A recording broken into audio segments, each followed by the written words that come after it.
Hey guys, in this video we're going to go over how to get Squad Busters Emote in Clash Royale. To get these free emotes, you want to first just go ahead and download Squad Busters, do the tutorial, finish that, and then you need to be logged in with your Supercell ID. Then you just come here and click on these three horizontal lines at the top right.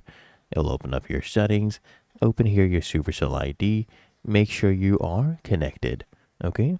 And if you are connected, all you have to do is you need to go to your web browser, search up Supercell ID Shop, open up that first link, and then look for Clash Royale items here.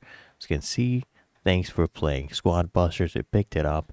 And then come here and click on Show Items. You'll see all the different freebies you can get.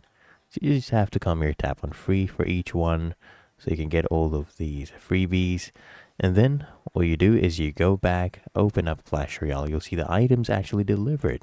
Since you're logged into your Supercell ID, it connects everything. Found this helpful? Make sure you smash that like button and subscribe to App Mentor.